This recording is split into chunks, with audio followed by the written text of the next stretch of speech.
Welcome to the Startup Grind.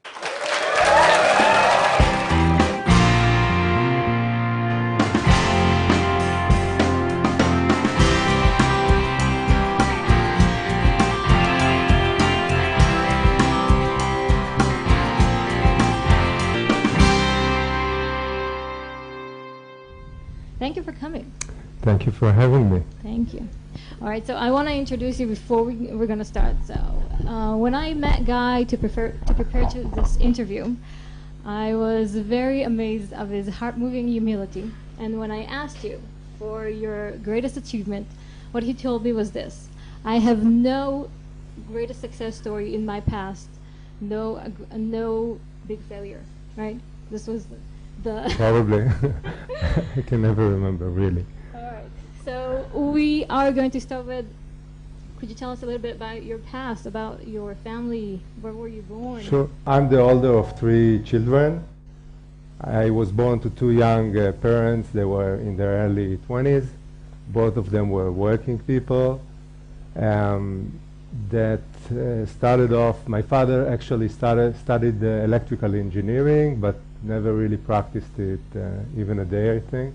He immediately joined his uncle that had a practice in the diamond business. He used to provide for the industry that just started here in Israel by distributing.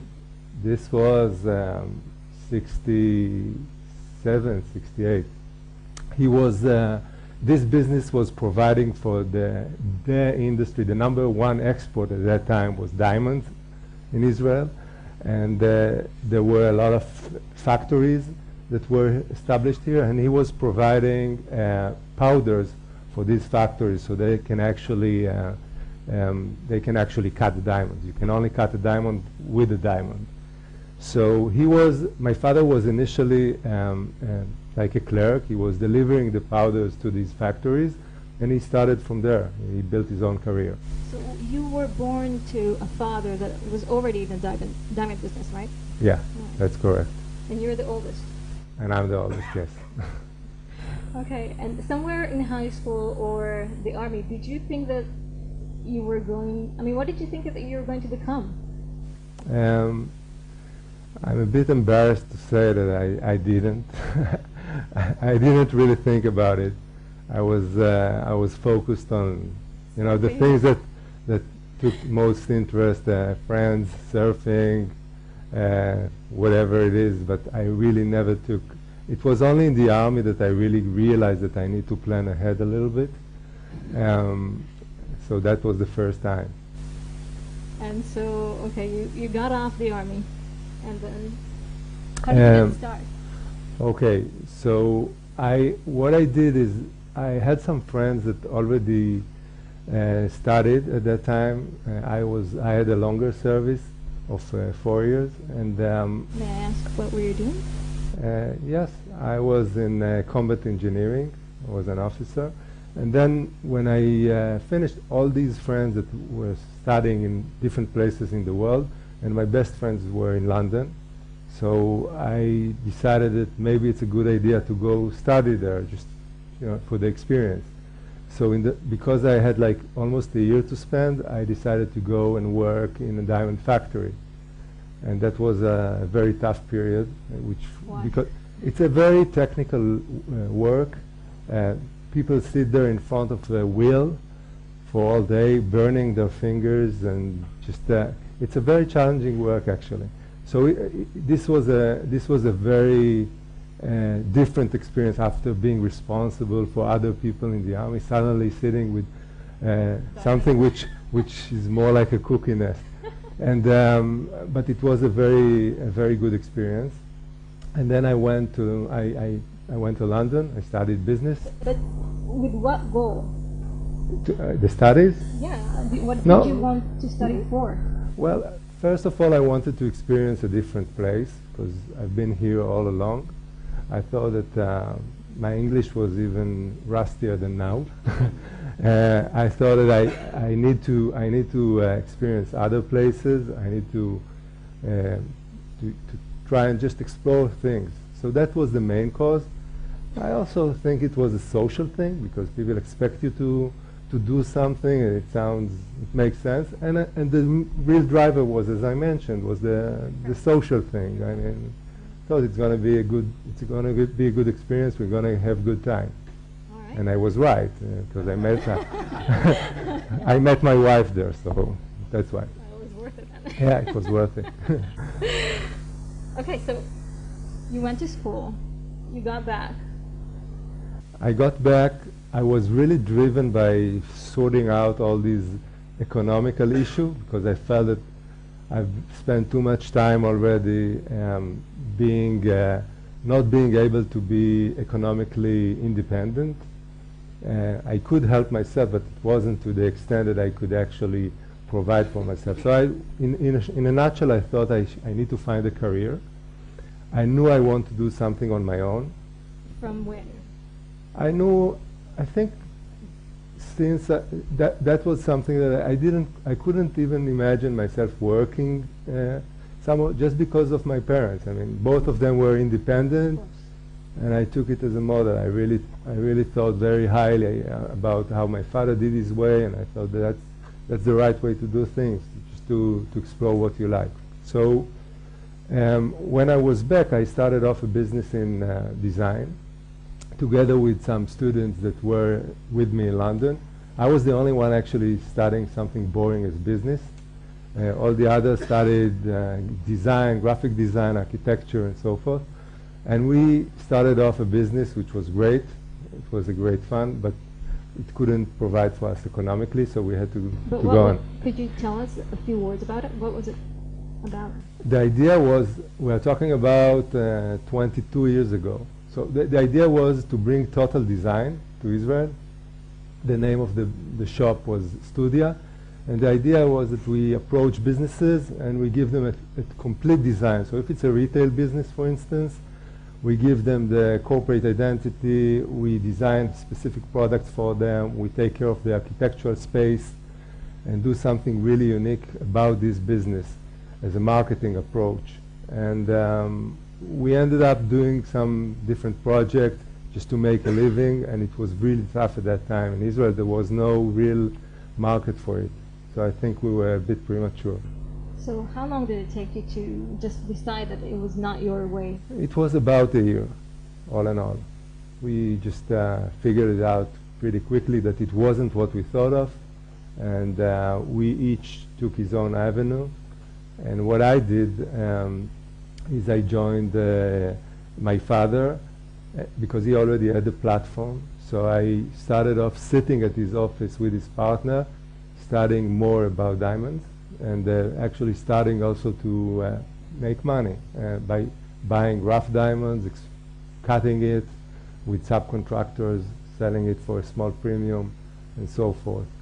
But by doing that, I actually opened my own business after a very short time. How long? Just after, as soon as I realized that I can, initially I bought it for the business of my father, but after a few transactions, I already took some loans, and I just started buying my own stuff and then selling it, and that's what I did. But were you competing with your father? it's not like that. It's a commodity business, so it's not like competing. That's one. Second thing is my father's focus was actually on the trade. At that time, he and his partner, they were a side holder. They were manufacturing specific goods, but also buying on the market and selling. What I did was something different. I specialized in a certain cut, and that's what I explored also later on. So this is a very long story. All the chapter about the diamonds is pretty long. It's a long thing. It was all in all about 12 years. I started, as I mentioned.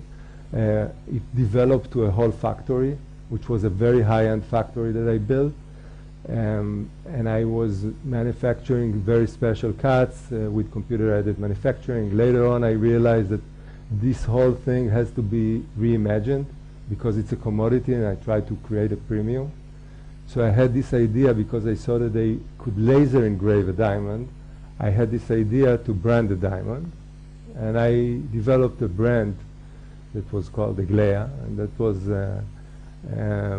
like my startup. So this was bootstrapped all the way until I sold my business in 2005. And during that time, a friend of mine, Gil Brandes, who is a lawyer, used to call me back in 96, 97, telling me, look, there are all these amazing people coming to my office with crazy ideas about technology. They are looking for somebody to partner with them, maybe invest something. Why don't you come and meet them? So This is how you started with. yeah, so I actually asked, yeah, I started in parallel. So I had my own business. Yeah. I was like a founder myself in a very traditional business, and at the same time, I was becoming a partner in other companies. There are two things in your career in the diamonds that I remember from the talk, the preparation talk. One of them was your example of doing that booth with the glue and everything, that you set up everything yourself and made sure that it looked perfect. So tell us a little bit about that. Well, the thing with the diamond was that I really sat like in a think tank, reimagined myself how things should be done. Then I realized that I should work with some people like graphic designers and so forth, and I was lucky enough to have an in-house designer. So my wife is an architect, and she had this vision of how to direct things.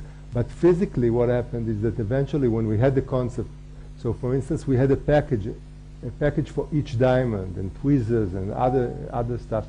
What happened was that we actually sat there and glued all the parts and arranged all the brochures or whatever it was that came with the packaging of each diamond, printing the certificates on our own, and you know, doing all the production process. This was amazing for me to realize that you were that hands-on into that project. And then the other thing that I remember, that it sounded a little bit like a tipping point at the time, that you told us the story when you came to the retail store and you found the boxes over there laying, and you decided right there that you're going to go to the consumer's market. Yeah. Initially, before the branding thing, I just had a scope that I manufactured here in the north. It was a scope that you could actually look at the diamond and see that it had a perfect pattern. And I said to myself, if I sell it through the food chain, every time I sell a diamond, instead of just giving a parcel with a diamond, I will give it with a scope. So I used to do that until I went to this trip and I met one of my clients, and I saw this beautiful thing in the background behind him. And when I approached him, I just realized it was all these boxes that I used to send him. He just kept them. It never really went all the way.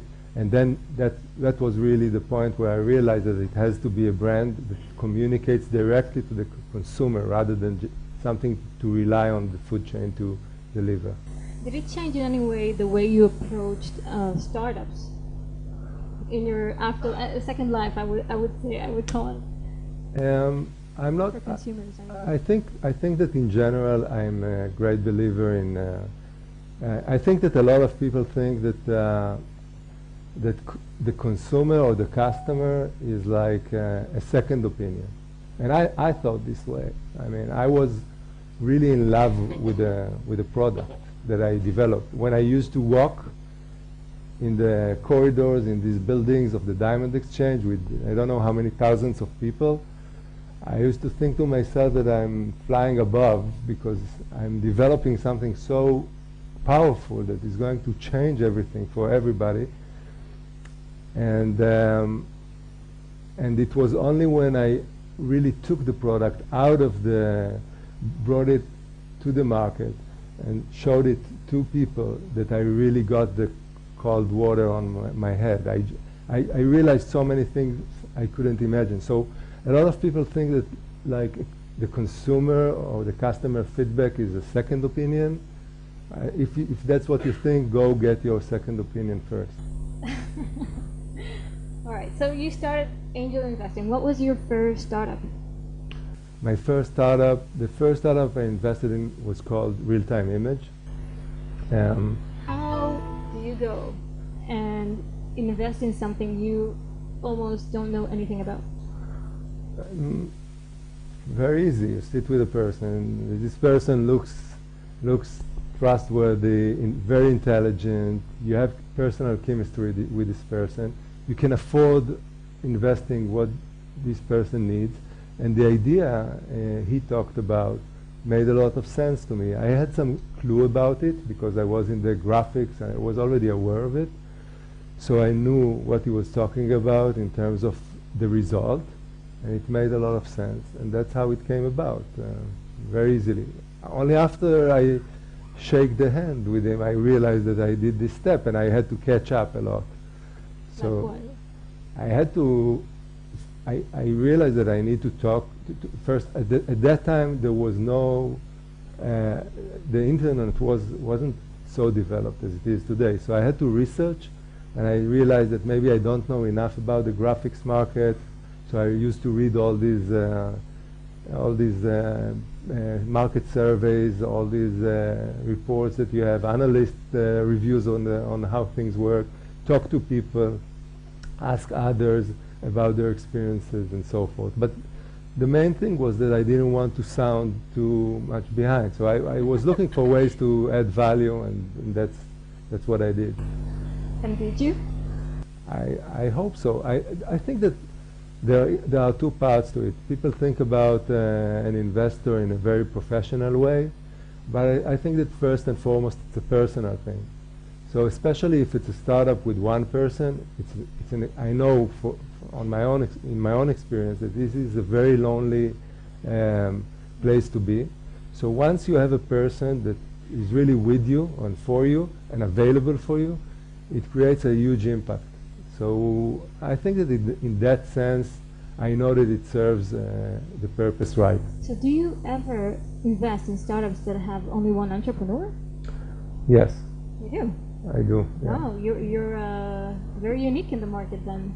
Most people say they just don't. I said it to myself several times as well. Whenever I tell myself, whenever I decide on a rule, the day after it breaks for some reason. So the rule is not to have rules. Okay. So you invested, you have like a list of about 30 startups that you invested in, and I don't see any common grounds with them. So how are you, a person that is so hands-on as a habit, find his way into startups that have absolutely no common grounds and still able to catch up? There is a common ground. It's all with people, it's all in technology, it's all first stage. It's the first money the company actually raised, so it's very intimate. It's it's like being a kindergarten cup. I mean, it's like that's the common denominator. And the thing is that it's always people that I feel I can go with and to a very long voyage. So you don't have the, I would say, the professional issue that you think, okay, I don't know that much about this arena or that arena. No, what I need to know is to feel the trust. So because I'm not the engine who is running the company. I'm just a rider in this journey. And as I said before, my role is not to drive it. I have to trust and have the confidence that the people, the founders of the company, they know what they are doing. They will have even if they don't know, they have the capability, they have the capacity, the intelligence to learn and to adopt and to do whatever is necessary in order to execute. But it's the founder who takes the responsibility of executing, not anybody else. And then again, you are very hands-on also up until today with the startups that you invest in. Just so you know, guys, when we met for the preparation meeting, he was then with the phone. I need to support Hop, which is the current. That's true. But again, I do the support for Hop. By the way, anybody with an iPhone, please download it as soon as you. But Hop is an email application, and we are very lean. It's a very new company, so I do the support for the support request from the market. But essentially, again, this is not, when you say hands-on, the thing is to be available for whatever is needed for the company. It's not something that is given or known in advance. So I make myself available for the founders and the needs change along the time. Sometimes it has to do with things that are very detailed in the very small things that are done. Sometimes it's to do with the team that is getting built up at the very early stages, and later on it's stuff that has to do with investors or with the board or with relationships or other strategic issues. So it really varies along the time. You were one of the investors investing in one of, not one, even more, one, two, I think, one of the major exits in Israel. I remember MediaMind, I remember Fraud Science. Yeah, There was Passave. Huh? Passave. Passave, which was sold to PMCC, yeah. Yeah. So, did you change anything along with, as an angel investor? I think what I changed is several things. First of all, I started off really without any experience as an investor. So I used to be more quiet, I guess, just more of a listener, trying to learn from the big guys or the big boys. And that changes. The other thing is that I changed completely the way I engage with companies.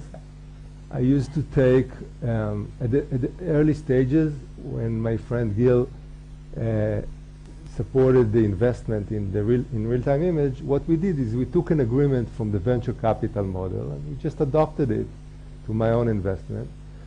In retrospect, it is something that has, in my mind, a lot of flaws. And today, for instance, I have a completely different approach to investments where all my agreements are already very leveled and reflect my own perception. Which is? The perception is that things have to be very simple, has to keep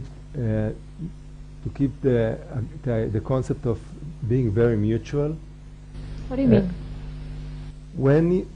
When you make an investment, you have two different approaches. One approach is to be very protective, the other is to be more bullish and realize the risk. I go for the second one. I think that there is a risk, but I don't think that an agreement can actually solve anything to do with the risk. So in my mind, to build a certain structure where you start to put certain provisions that are called protective provisions, something that is protective to one side is probably offensive to another side. So I don't believe in that. I think it creates a conflict of interest, and this is something which is a hurdle for a company that has to run up the hill and conquer places that nobody ever explored. It doesn't make sense for me. Beautiful. Yeah. So I remember reading somewhere that you actually do not use the preferred equity. Yeah. That mutual agreement usually as an investor. Yeah, the preferred is just a name. Again, it's not that people really invest and get certain veto rights or ratchet or stuff like that and really exercise everything. Usually they don't. But it still sits there for no apparent reason. And not only that, when you have liquidation preference, a good, successful company always does several rounds. The more successful you are, the more money you raise, actually. And once you do that, every new money that comes into the company is going to create additional complexity on the existing provisions that got to the previous one. So you get like a spaghetti at the end of the day that nobody can solve. Maybe it creates a lot of jobs to many lawyers and accountants, but I don't think it really serves the purpose. We are in the business of innovation.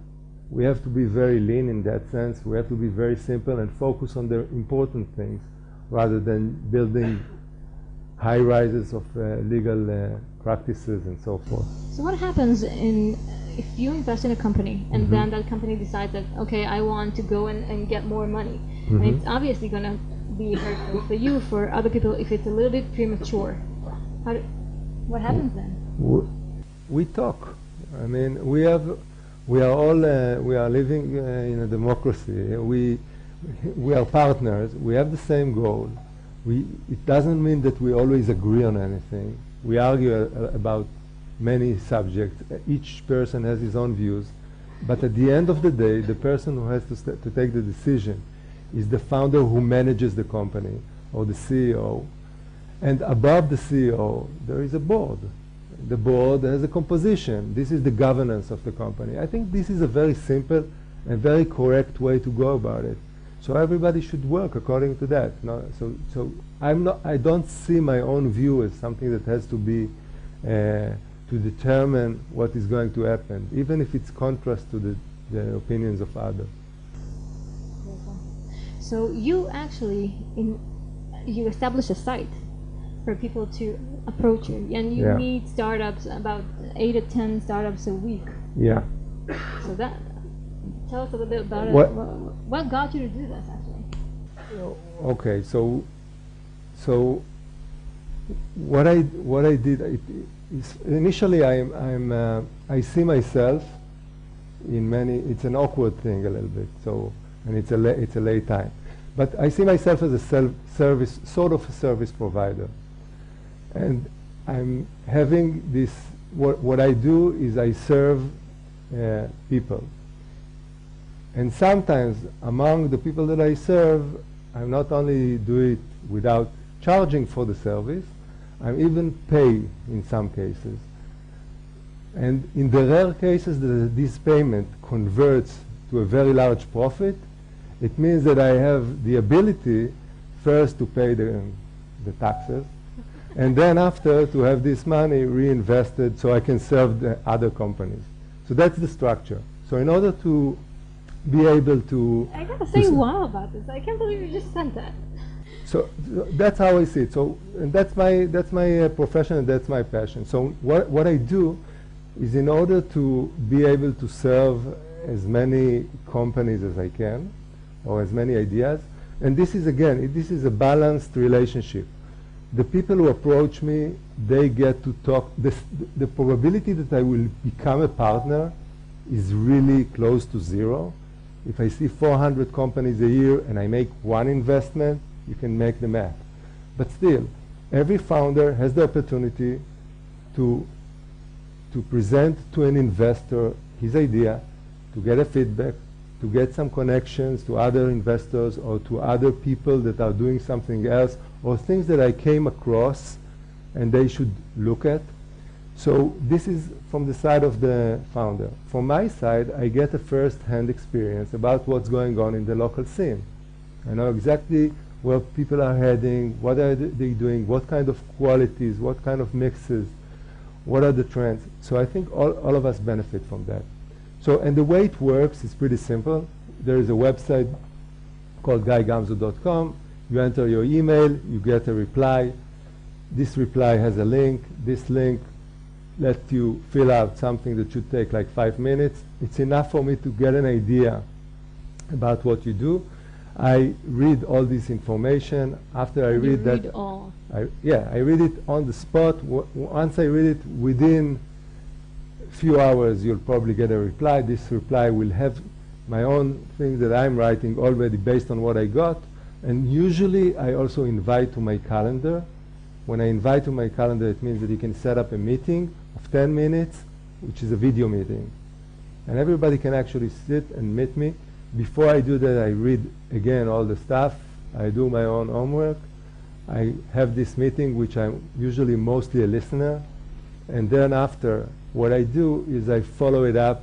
I invest like double or triple that time for each startup in order to be able to get back to them and have something that I can contribute. And there are, of course, cases where there are more surprises along the way in that form, which is very efficient. So in the cases where there is an investment, it takes an awfully little time to become a partnership. But in any case, What do you mean? In most cases, even when I had trouble with some technicalities because the lawyers wanted, they were under pressure and it takes time, I usually wire some, if it's necessary, I wire some money, and then we just start running, like in the example of Fiverr. Yeah. It took us some time because of lawyer stuff. So we continued. I mean, the founders already started off, and so that's how it works. It's very, very sharp, and everybody knows exactly where they are in terms of our relationship. A lot of people actually reapproach me, so I always invite people to just ping me later and let me know how things are going for them. So what do you ask them in the meeting? Suppose I they don't- have got a meeting with you. No, but anybody who has this 10 minutes meeting is just it's a free meeting. I don't, unless somebody really wants to focus on the product, which is nice, so it can be the case. But in general, we just talk. We just talk about who they are, who am I, what they are doing.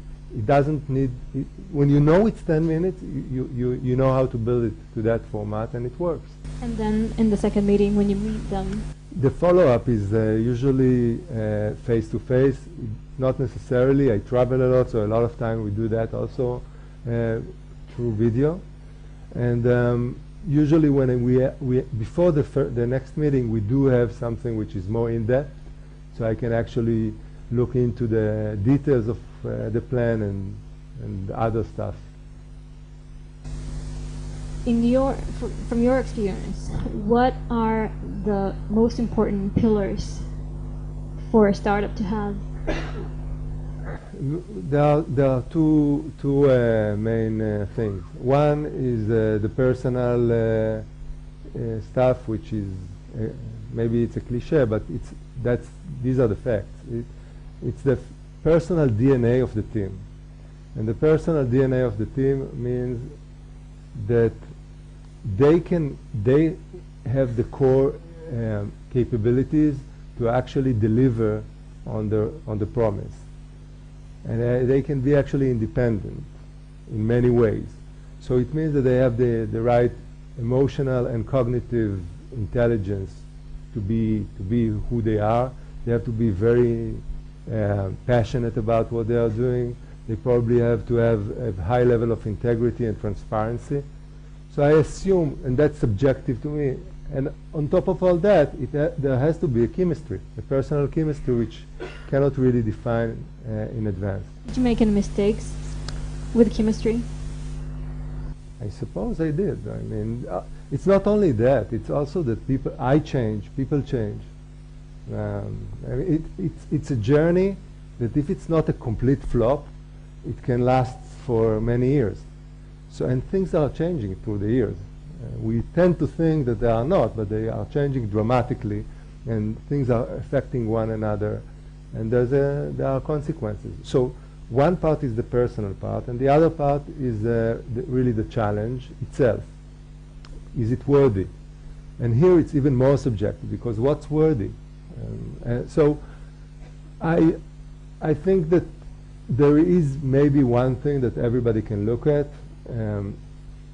You can put it into a virtual formula that says, how much value do I contribute to a person, to an individual, by bringing this offering, by bringing this solution, and how many people can I add on that as a multiplier to that? And that's theoretically that's the value that you can create. And the issue of what is more valuable or what is less, this is really something that is, I think it's very subjective. What I do think is that there is a lot of confusion. And the confusion is that a lot of businesses today that involve a certain level of technology are called startups. And I'm not I mean, it's a nice name to call a small business or a big business or whatever, a business, but I don't think that that's the name that should actually approach venture capital. Now, I'm not saying this is somebody's misconception and it's necessarily founders or investors. It's everybody, it's all of us. But I do have a sense that we are a bit confusing all the terms. I think that venture capital is something that was born out of private equity to reflect the venture side of it. The capital was there. So it's not a bank. It's something that has to involve a high degree of risk, because the return has to be really exponential. And there are very few situations where you can, how many things can be so revolutionary? How many $1 billion companies can you have in the world? Out of tens of thousands of companies that are established every month now, all over the world. So we always think of ourselves that we are unique and we have this thing that is going to change everything. But it's not necessarily working this way. There is a lot of noise, there are a lot of challenges. But not only that, there are tens of thousands of businesses that are like very normal businesses. If you want to open up a shop, you want to sell t-shirts online, it's already it's a startup. The question is whether you have to realize what kind of investor do you need to this business. If this business is going to create cash, you know the cost of acquisition per customer, you know the long-term value or the anticipate. Okay, go build the business, start it off, show the numbers, and raise the money. It's going to be a cash cow. I think that in the venture business, in the venture capital business, it's slightly different. And I think that there is a lot of confusion here that will be sorted out in time, probably in the next bubble burst or whatever it will be, as happened, by the way, in the past. In 1999 or 2000, before the bubble burst, I remember people approaching me. They realized that Yahoo forgot a feature for something, and they built a startup for that. So this is usually, the business cycles already usually takes care of that. Okay, just to wrap things up, I am curious a little bit about how you manage your family along with your business, and how do you integrate actually your family, your kids? You can ask my wife. Yeah. Yeah, I think that everybody is very, it's a fusion. I don't think work is really separated from my day-to-day, because it's friends, the co-founders, the founders. It's a relationship that is usually very, very close.